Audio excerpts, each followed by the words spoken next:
देखिए यहाँ पर क्वेश्चन हमारा कह रहा है कि एक पार्क है जो चतुर्भुज ABCD के आकार का है, जिसमें कुर्सी बराबर 90 डिग्री। देखिए यहाँ पर हम सबसे पहले कह रहे हैं पार्क है जो किसके आकार का है, तो एक चतुर्भुज के आकार का है। तो सबसे पहले हम एक चतुर्भुज बना लेंगे। ये चतुर्भुज है ABCD, कौन सा चतुर्भुज है? इसमें किसे कह रहा है कुर्सी बराबर 90 डिग्री। अगर मान लेते हैं ये कुर्सी है, ये कुर्सी है, कुर्सी बराबर 90 डिग्री कोण बना रहा है। ये हो गया हमारा ए, ये यहाँ समझ लेते हैं, ये हो गया ए, ये हो गया बी, ये हो गया सी, ये हो गया डी। ये चतुर्भुज हो गया। ठीक है, इसमें से AB बराबर कितना दिया हुआ है? तो AB बराबर 9 मीटर दी हुई है। AB बराबर हमें पूरा 9 मीटर दी हुई है। फिर BC बराबर 12 से 12 दिया हुआ है। कितना? BC बराबर 12 मीटर दिया हुआ है। फिर वैसे ही DC, फिर वैसे ही CD यानी DC बराबर कितना दिया हुआ है? 5 मीटर दिया हुआ है। CD बराबर 5 मीटर दिया हुआ है। और यहाँ पर AD बराबर दिया हुआ है 8 मीटर। हम कह रहा है किसका क्षेत्रफल ज्ञात करें। इसमें देखिए, इसमें हमें रचना कर दिया, D से B मिला दिया, D से B मिला दिया, मतलब यह दो भाग में बट गया। एक त्रिभुज हो गया DCB। तो त्रिभुज DCB देख जाएंगे समकोण त्रिभुज है, तो समकोण त्रिभुज का क्षेत्रफल कितना होता है? तो DCB का क्षेत्रफल निकालना पड़ेगा हमें पूरा क्षेत्रफल के लिए।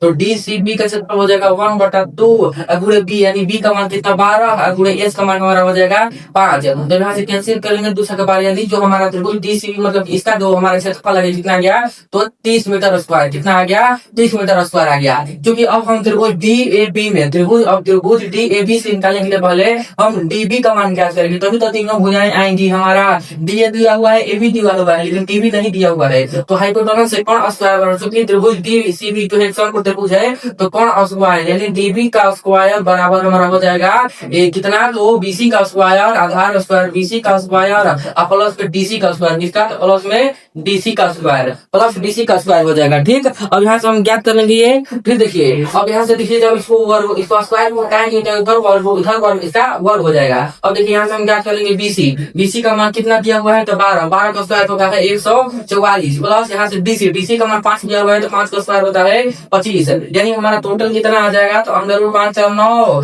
4 2 6, यानी 169 जो होता है किसका होता है? तो 13 का होता है। यानी हमारी जो भुजा हो गई, यानी DB का जो मान हो गया हमारा 13 मीटर आ गया। फिर वहीं से DA, यानी DA का मान दिया हुआ है 8 मीटर। फिर यहाँ से हमारा AB का मान दिया हुआ है कितना? तो AB का मान दिया हुआ है 9 मीटर। तब देखिए यहाँ से हम जो हीरोन फॉर्मूला से हम ज्ञात कर लेंगे। किस फॉर्मूला से? हीरोन सूत्र से। हीरोन सूत्र निकालने के लिए अर्ध परिमाप निकाला जाता है। S जो है S से अर्ध परिमाप को नोट किया जाता है, क्योंकि अर्ध परिमाप के लिए A प्लस B हो जाए, प्लस B प्लस C यानी परिमाप हो गया। अर्ध परिमाप कहीं बटा में 2 कर देंगे तो हमारा अर्ध परिमाप ज्ञात हो जाएगा। बटा में 2 कर देंगे तो हमारा क्या ज्ञात हो जाएगा? अर्ध परिमाप ज्ञात हो जाएगा। क्योंकि A का मान कितना दिया हुआ है? 13 दिया हुआ है, प्लस B का मान कितना दिया हुआ है? 8 दिया हुआ है, प्लस AB का मान दिया हुआ है 9। इसको जोड़कर हमें क्या कर देना है? आधा कर देना है, तो हमारा अर्ध परिमाप आ जाएगा। अर्ध परिमाप आ जाएगा कितना? तो 8 3 11 21 9 30, 30/2 यानी कितना आ जाएगा? √15 आ जाएगा। यही ना आएगा जी? अच्छा, रूट नहीं होगा, सिर्फ 15 आ जाएगा। इसे जोड़ लेते हैं। देखिए, अब 13 में 8 कितना होगा? तो 21 होगा, और 21 में 9 जोड़ेगा तो कितना होगा? 30 होगा। और जब 30 को 2 से भाग दीजिएगा तो 15 हो जाएगा ना, यानी S का मान हमारा 15 आ गया। तो त्रिभुज के क्षेत्रफल के फॉर्मूला के अनुसार हम हीरोन फॉर्मूला से ज्ञात कर लेंगे।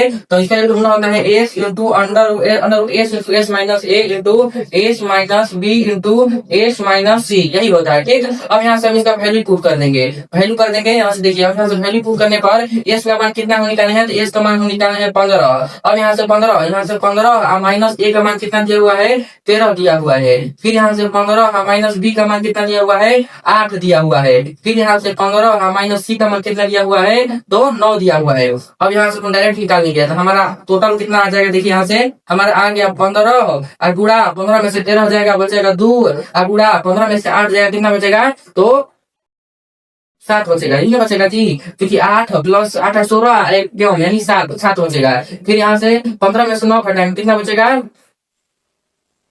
9 6 15, 9 6 होता है 15, तो प्लस 6 बचेगा। अब यहाँ से हम क्या, इसको हम 15 को 3 गुणे 5 लिख सकते हैं। 15 को हम 3 गुणे 5 लिख सकते हैं। अब 6 को हम क्या 2 गुणे 3 लिख सकते हैं। 6 को 2 गुणे 3 लिख सकते हैं ना। हाँ, अब देखिए 3 2 ठो है, तो 2 3 का 1 3 बाहर आ गया।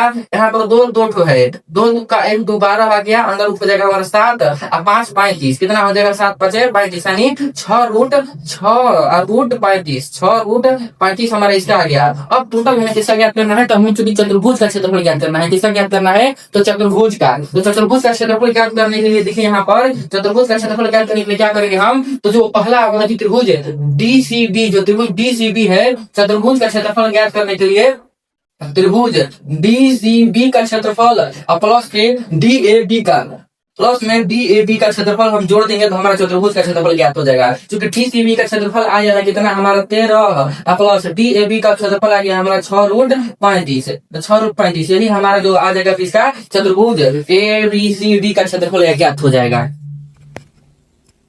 कि देखिए यहाँ पर क्वेश्चन हमारा कह रहा है कि एक बेलन दिया हुआ है, यानी लंब वृत्तीय बेलन जिसका वक्रपीठीय क्षेत्रफल हमें ज्ञात करना है। क्योंकि देखिए बेलन कैसा होता है, तो बेलन ऐसा होता है, कह रहा है कि एक लंब वृत्तीय बेलन दिया हुआ है, एक लंब वृत्तीय बेलन दिया हुआ है जिसका हमें क्षेत्रफल दिया हुआ है कितना, जिसकी ऊंचाई दी हुई है, यानी इसकी ऊंचाई दी हुई है, मतलब कि एज का मान हमें दिया हुआ है कितना, तो 14 सेंटीमीटर। एज का मान 14 सेंटीमीटर है और इसका पृष्ठीय क्षेत्रफल मतलब वक्र पृष्ठीय क्षेत्रफल जो बेलन है, बेलन का वक्र पृष्ठीय क्षेत्रफल हमें दिया हुआ है कितना, तो जो बेलन है बेलन का वक्र पृष्ठीय क्षेत्रफल देखिए दिया हुआ है, वक्र लिखते हैं और पृष्ठ लिखते हैं और क्षेत्रफल लिखते हैं, इसे समझ जाइएगा। इसका क्षेत्रफल दिया हुआ है हमारे कितना, तो 88 सेंटीमीटर स्क्वायर, यहाँ दिया हुआ है 88 सेंटीमीटर स्क्वायर। तो कह रहा है कि बेलन का आधार का व्यास ज्ञात करना है, जो आधार है इसका हमें व्यास ज्ञात करना है। तो चूंकि देखिए बेलन का वक्र पृष्ठीय क्षेत्रफल के लिए फॉर्मूला होता है 2 पाई r इंटू एच, यही फॉर्मूला होता है, ठीक है। अब यहाँ हम एक कर लेंगे 88, अब यहाँ से 2 गुणे y का मान रखेंगे 22/7, y का मान कितना रखेंगे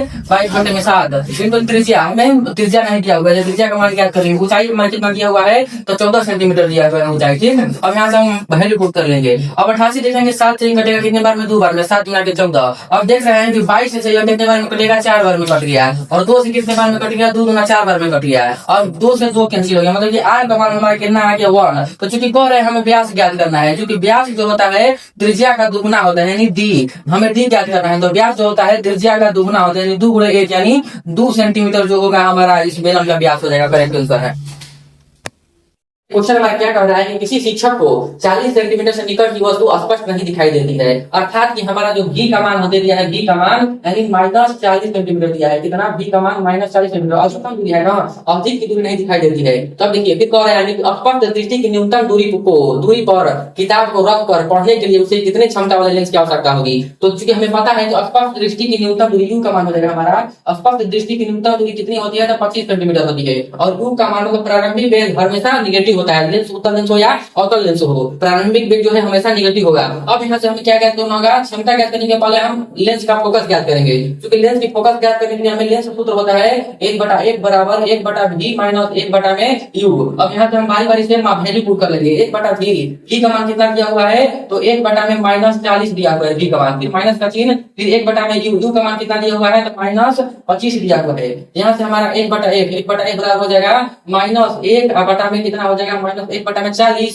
फिर यहाँ से जब माइनस और प्लस का साइन बदलेगा तो प्लस में 1/25 हो जाएगा, कितना हो जाएगा, प्लस में 1/25। क्योंकि 40 और 25 का एलसीएम कितना होता है 40 और 25 का एलसीएम हम लेंगे कितना होगा भाई, तो देखते हैं 25 दूना 50, 25 या 75, 25 चौके 60, ठीक। 40 और 25 का एलसीएम कितना हो जाएगा, देखिए यहाँ पर सबसे पहले अगर एलसीएम लेने में सक्षम नहीं है तो यहाँ पर हम कॉमन भी ले सकते हैं। यहाँ से हम क्या कॉमन, यहाँ से हम 1/5 कॉमन ले सकते हैं, 1/5 हम कॉमन ले लेंगे तो बचेगा हमारा -1/5 40 8 और प्लस में 1/5 बचेगा, कितना बचेगा 1/5 हो जाएगा। अब यहाँ से 1/1 का मान हमारा अपने से ज्ञात कर सकते हैं, समय बर्बाद नहीं करना है। देखिए 1/5 हो गया हमारा, ये 1/5 यहाँ से हो गया, कॉमन ले लीजिए कॉमन फैक्टर। अब देखिए 8 और 5 का एलसीएम हो जाएगा हमारा 40, कितना हो जाएगा 40, मल्टीप्लाई कर देंगे क्लियर। देखिए -5 हो गया, 1 + 8 हो गया, -5 प्लस 8 1/1 हो गया यहाँ से। अब देखिए 1/5, अब यहाँ से जब यहाँ से लीजिएगा तो 1/5 गुणे, देखिए 1/5 में कितना हो जाएगा, तो 8 में से 5 गया कितना, तो 5 3 8 -3/40, ठीक। अब देखिए अब इसको हम जब यहाँ पर टोटल करेंगे तो -3/120 हो जाएगा, -3/4 बचे